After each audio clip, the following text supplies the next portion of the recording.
El presidente de México, Andrés Manuel López Obrador, está muy contento y dio buenas noticias y con esto demuestra que la cuarta transformación está imparable.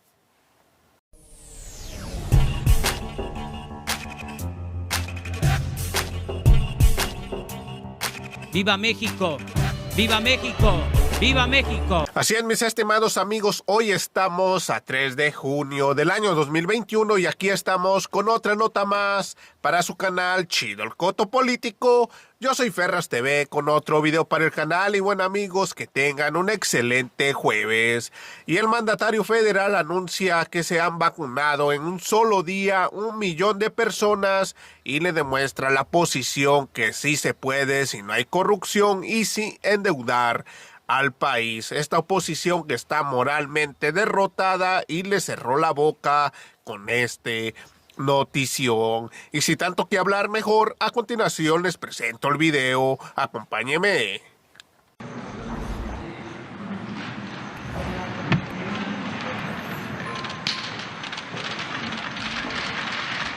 Buenos días. Ánimo.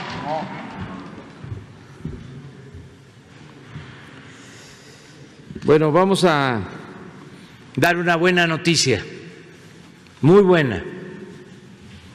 Ayer se vacunaron más de 1 millón de personas. Es cifra récord y nos da muchísimo gusto poder anunciarlo. Vamos a ver las gráficas.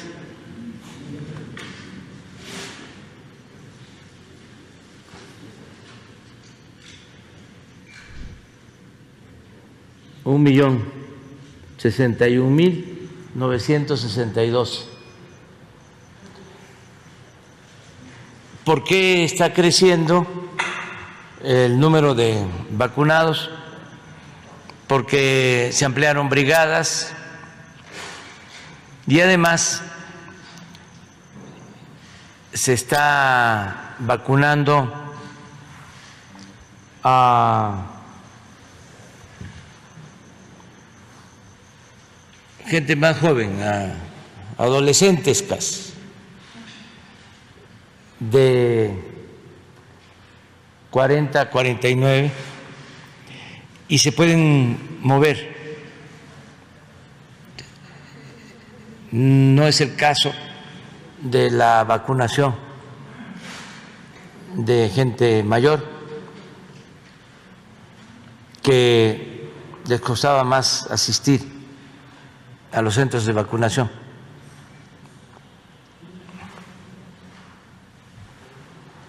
Esto es lo que se está registrando.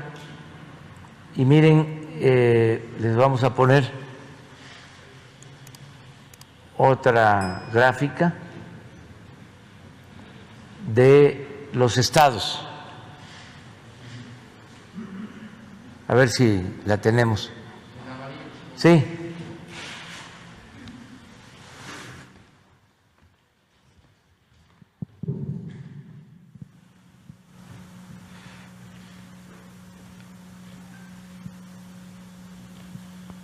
Ciudad de México, ayer 102.912. Estado de México 221.134.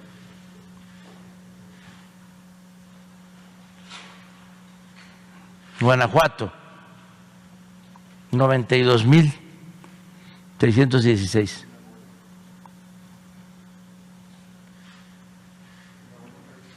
Nuevo León 63.565. Este 53 es de Tabasco, 53.768. A ver, Jalisco.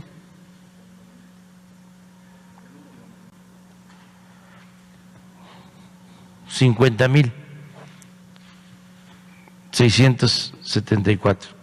O sea, vamos muy bien. Ya en esta semana se concluye la vacunación con primera dosis de 50 a 59.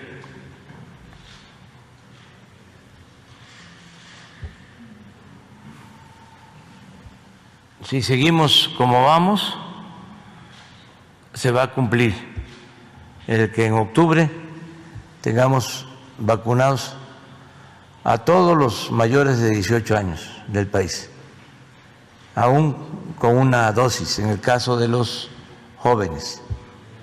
Pero vamos muy bien y ya la semana que viene te van a hacer anuncios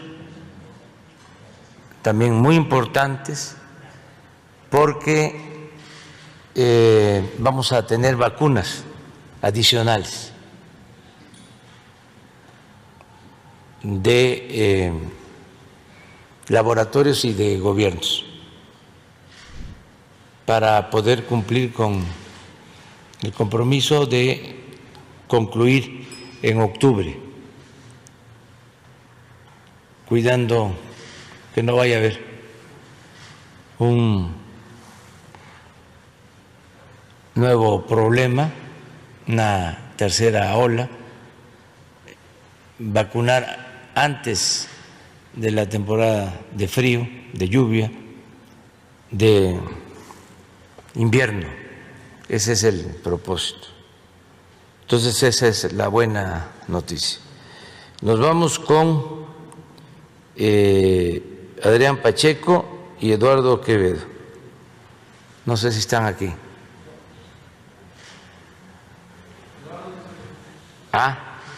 Quedaron pendientes de ayer. Sí. Perdón, Adriana. Adrián. Sí. Buen día, señor presidente. Adriana Pacheco de la Hoguera.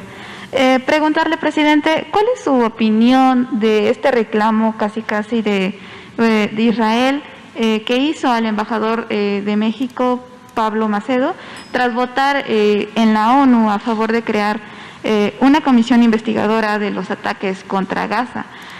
Y pues, si va a haber alguna respuesta de su gobierno a Israel.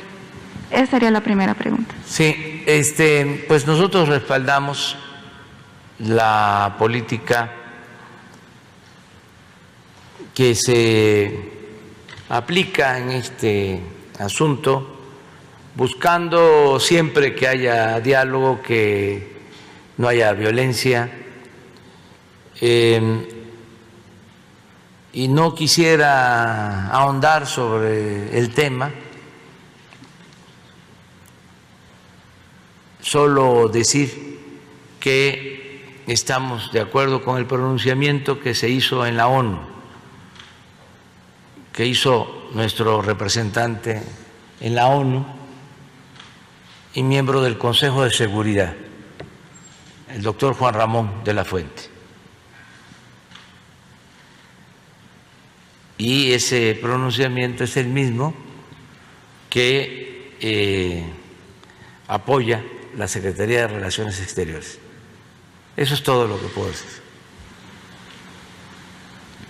Bien, señor presidente, ya considerando que está por iniciar la mitad de su gobierno, ¿usted piensa hacer algún cambio en su gabinete?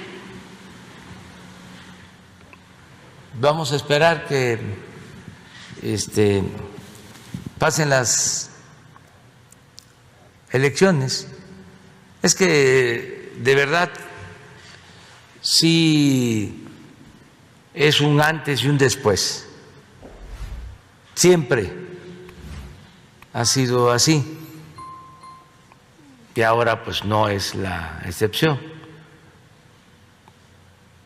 Siempre las elecciones intermedias son como el fin de un periodo y el inicio de otro. Entonces, vamos a esperarnos a que pasen las elecciones el domingo, las elecciones del domingo. Eduardo. Gracias, presidente. Buenos días. Eduardo Quevedo, de Canal 14. Bueno, hace unos días un informe de la Oficina de la Defensoría de los Niños reveló que existe una red de tráfico sexual en escuelas privadas y públicas. Las preguntas son tres en específico. ¿Existe una investigación específica en violencia sexual en escuelas? ¿Cómo se coordinaría la Secretaría de Seguridad Ciudadana con la Fiscalía General de la República en este sentido? Y por último, y sin quitarle importancia a las otras dos, ¿se pueden modificar los procedimientos de la SEP para que una denuncia de violencia contra niños y niñas pase inmediatamente a la Fiscalía correspondiente? Sí, primero que es reprobable que existan estas agresiones, ¿no?, a niñas, a niños. Y sí, la Secretaría de Seguridad Pública y Protección Ciudadana está pendiente de estos lamentables hechos. Y vamos a revisar lo que estás proponiendo para que sea expedito, aun cuando en estos casos se debe de actuar con prontitud y sobre todo prevenir en escuelas, ¿sí?, en la vía pública, en todos lados, y estar también pendiente del maltrato en las familias, porque es también lamentable que esto suceda en el seno familiar por descomposición, en las familias, por la desintegración de las familias. Entonces, sí estamos trabajando, sí estamos atentos a esto todos los días, y vamos a pedirle a Rosa Isela que nos informe, la secretaria de Seguridad. Ellos vienen aquí cada mes y le vamos a pedir que informen más sobre violencia familiar y sobre acoso sexual y sobre la protección a niñas y a niños. ¿Qué se está haciendo para que se tenga la información? Gracias, presidente. Y bueno, ayer recordaba usted el año del 78, el expediente que yo me iría 7 años atrás. Ya estamos a 7 días de que sea la conmemoración de los 50 años del halconazo.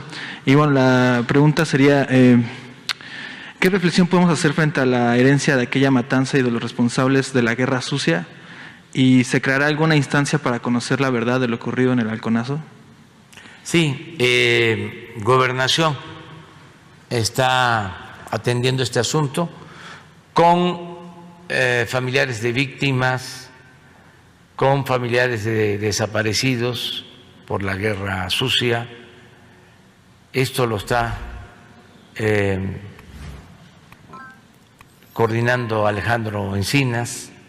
Ha tenido reuniones con padres, familiares de desaparecidos de ese entonces y también con quienes participaron tanto en el halconazo como en el 68, quienes estuvieron en Tlatelolco, quienes fueron víctimas de la represión, quienes estuvieron encarcelados, y también lo que se conoce como el periodo de la Guerra Sucia, la desaparición de muchas personas en ese tiempo de autoritarismo.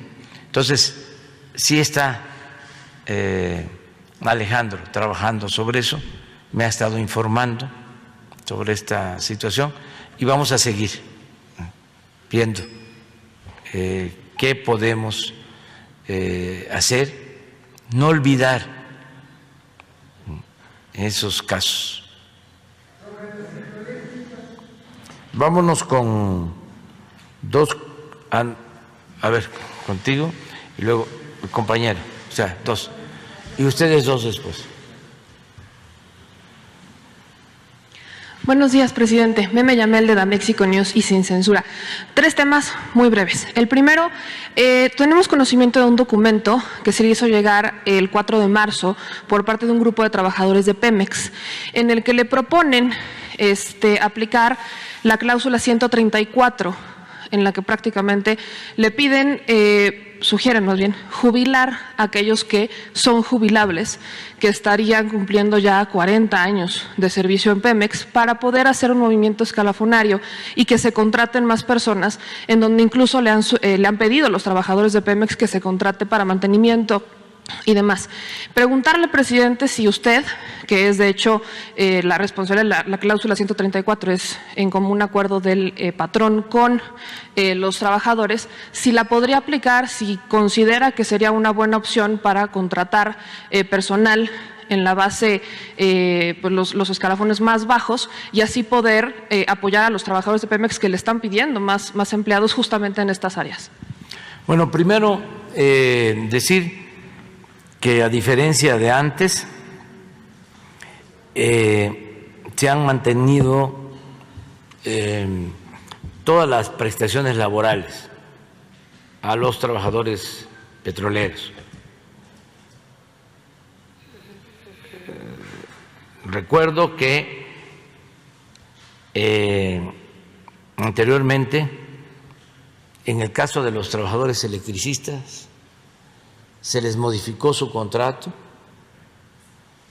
colectivo de trabajo para aumentarles la edad de jubilación.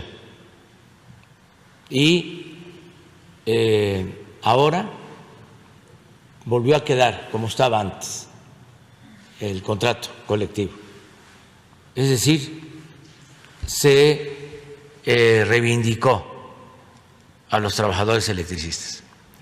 En el caso de los trabajadores de Pemex, aun cuando de la dirección ofrecían que se aumentara la edad jubilatoria de los trabajadores, algo insólito, porque cómo los dirigentes de los trabajadores ofrecen el aumento de la edad de jubilación de los trabajadores que representan, claro, a cambio de que se mantuvieran los privilegios para los dirigentes. Entonces, no se aceptó. Esto para que lo sepan los trabajadores. Ahora hay alguna efervescencia en el sindicato porque se van a llevar a cabo elecciones. Es un compromiso que tenemos. Entonces, van a elegir a sus representantes de manera libre los trabajadores. Ese es el compromiso. Y una vez que se terminen esos procesos de renovación con el método democrático, sin preferidos, mujeres o hombres, sino los que elijan libremente los trabajadores, esos van a ser los representantes. Una vez que termine ese proceso, que quedó pendiente por la pandemia y ahora por las elecciones, ya vemos una revisión del contrato, si esto es conveniente para los trabajadores, si les ayuda a los trabajadores y si están de acuerdo los trabajadores para que se lleven a cabo estas modificaciones al contrato. ¿Habrá, por ejemplo, algún tipo de investigación en el caso de, por ejemplo, Manuel Limón, que es diputado del PRI y también representante sindical, o bueno, trabaja en el sindicato, que no podría de hecho ser las dos como en su momento lo hizo Sí. Romero de Champs. Nada ilegal se permite. Ya ustedes conocen el caso del dirigente que estuvo por muchos años en el sindicato, más de 30 años dominando. Afortunadamente entendió que ya son otros tiempos y se jubiló. Pero esto debe de servir para que se comprenda que hay una nueva realidad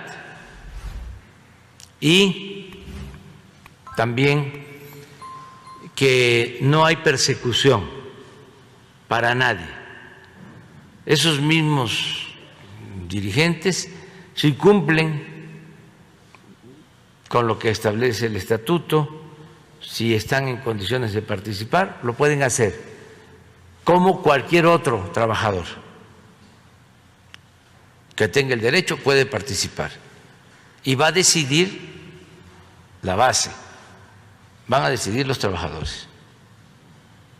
En un segundo tema, presidente, aquí afuera en Palacio Nacional hay un plantón que es una huelga de hambre, de hecho. Están exigiendo la liberación de Manuel Germán Ramírez Valdovinos, que está acusado por asesinar a un hombre que estaría vivo, presidente. Lo sentenciaron a 41 años de prisión en el Estado de México, lleva 21 en prisión. Y han pasado 4 administraciones priistas en el Estado de México y nadie ha hecho absolutamente nada.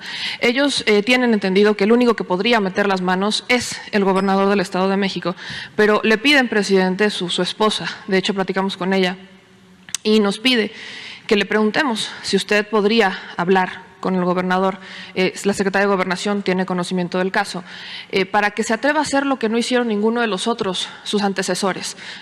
Su esposa nos dice que cuánto vale la vida de su esposa, cuánto vale la libertad de su esposa, la vida de su hijo. Ella perdió un hijo por un mal procedimiento de revisión en una de las visitas conyugales y es uno de tantos casos, presidente, donde hay encarcelados con procesos completamente irregulares y sin evidencia, con la evidencia completamente opuesta a los hechos.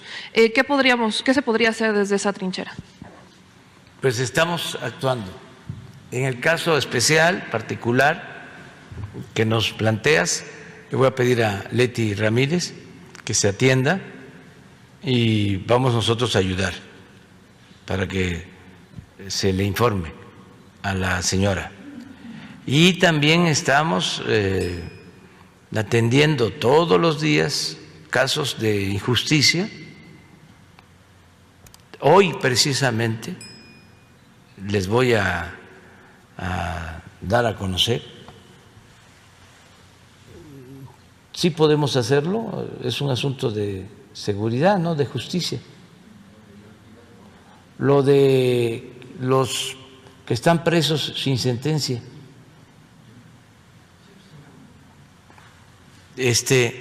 Esto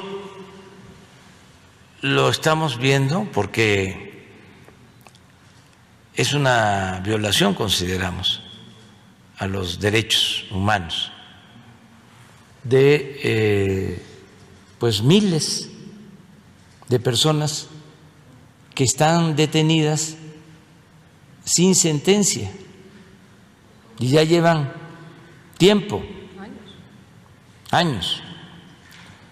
Entonces vamos a enviar de manera respetuosa un escrito al Consejo de la Judicatura para que esto se atienda. Esto tiene que ver con la necesidad de que se cuente con defensores de oficio y que también el Poder Judicial, con todo respeto, atienda a quienes no tienen para pagar abogados. Porque si una gente que tiene recursos y puede pagar abogado y está en una situación de esta, es muy probable que logre que lo liberen. Pero el que no tiene y en donde no hay abogados de oficio o no se le da la importancia, pues ahí pueden estar años. Miren esto.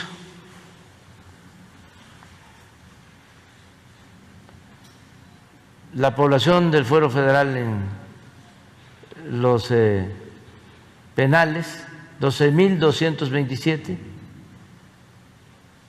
procesados 6.126.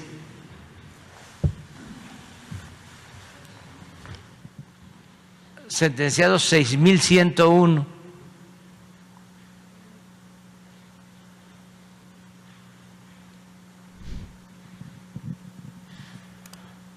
Procesados del Fuero Federal por tiempo en reclusión, sin sentencia,